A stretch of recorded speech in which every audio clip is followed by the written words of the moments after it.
Now, the next school that is going to be discussed is called Vaibhāṣika. The Vaibhāṣika school is called in this manner because they follow a great commentary, Mahavibhāṣa. So because they follow the Vibhāṣa, they are called Vaibhāṣika. What is this great commentary? It's a commentary on one of the 7 Abhidharma treatises that the Sarvastivada tradition believes was taught by the Buddha. So, since they follow this very large commentary and the Abhidharmic positions which are explained in that commentary, they are called Vaibhāṣika, the followers of the Vibhāṣa. And sometimes they are called Sarvastivada almost interchangeably, especially in the later tradition. Sarvastivada means that everything exists. And by everything, what they mean is the past dharmas, the present dharmas, and the future dharmas. All these dharmas exist, but in a different way. So, for example, according to a certain explanation, the future dharmas are dharmas, entities, which have not yet performed their activity. Past dharmas are dharmas which have already performed their activity, and present dharmas are the ones which are performing their efficacy, their activity right now. Therefore, we can see that they distinguish between existence and efficacy, existence and causal efficacy, existence and activity. Importantly, they classify dharmas into 5 vastus, 5 real type of entities. And this classification is extremely important for all the schools that now we are studying. So if you're not familiar with this classification, I recommend you to try to familiarize yourselves.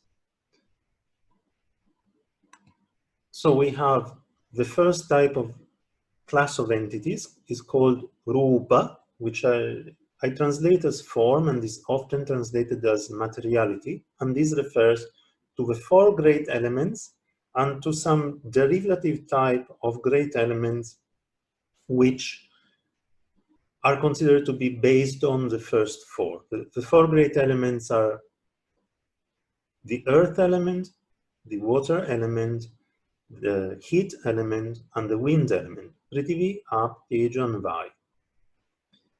And these are considered to be atomic in size, or rather atomic in the sense of being minimal entities without further parts, so partless parts, something like a geometrical point. We could understand it in that way. They're momentary, but these moments of Rupa really exist, so they are one of the classes of real entities. There's also a special kind of Rupa called aviññapti, without cognition, because it cannot be cognized. And that type of Rupa is produced in connection to karmically relevant actions of body and speech. The second type of real entity, I hope you can all see this, is mind, which I used to translate citta. And mind is the mere, or rather the perception of the mere object without having any attitude towards this object. That layer of sentience is called mind. So just the perception of the mere object is what we call citta, the vishaya viññapti, the cognition of an object. Every moment of mind is accompanied by mental states. Here is translated as factors. I think maybe states is better, chaita, some of which are present in all each and every moment of mind. Some of them are fixedly there. And these do not just perceive the mere object, but they perceive the features of the object. They perceive whether it is pleasant, unpleasant, or neutral. This would be Vedana. They perceive what it is. For example, is it a patch of blue? This would be Samya or notion. So Jaitas form the second, third, and fourth of the three aggregates. Then we have this special category of the Vaibhāṣika, which is called assembled factors or causal factors disassociated from the mind. Chitta viprayukta samskara. So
I don't know why. Somebody muted. I muted myself, I think.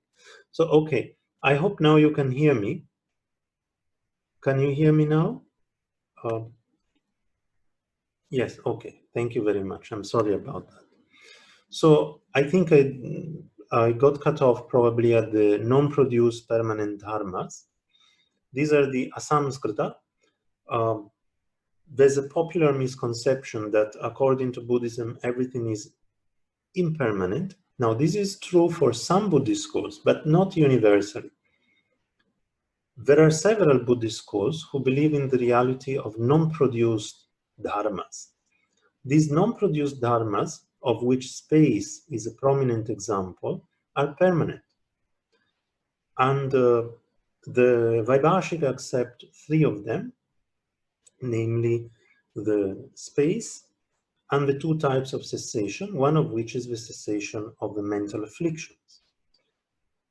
So all these five classes of dharmas, these five groups that I have discussed, for them do not have a self in any possible way. So that is why, going back to our verse, we have this very short addition. A-vācyasya api ja kepi.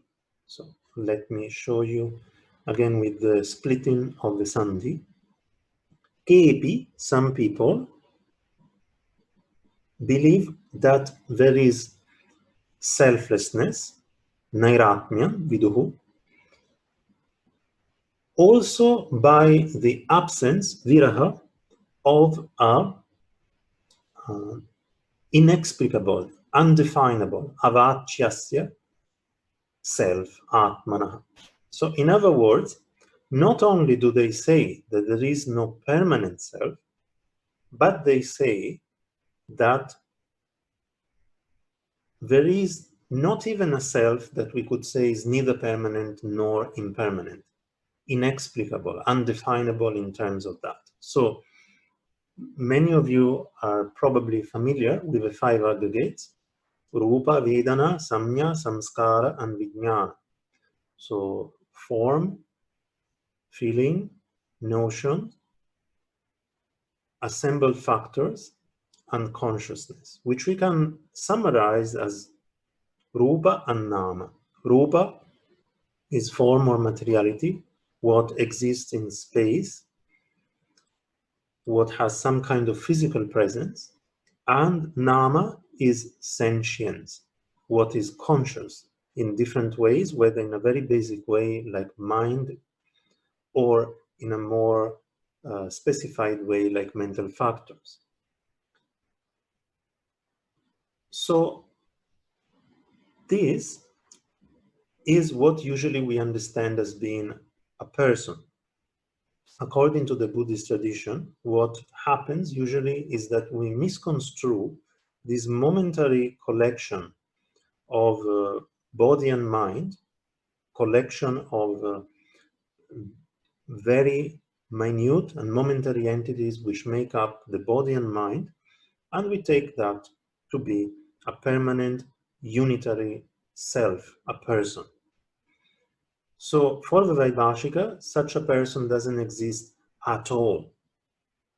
There is no such thing whatsoever. Even if you were to say that, well, there is a person, we cannot say it's the same as the body and mind, but we cannot say that it is really different because it's there only as long as the body and mind is there. Even if we had that idea, which is the Pudgalavadin's idea, they would say no, that cannot be, because things either are different or they're the same. Those are the only two ways in which things can exist. So this short sentence is the sentence which explains the Pudgalavadin view.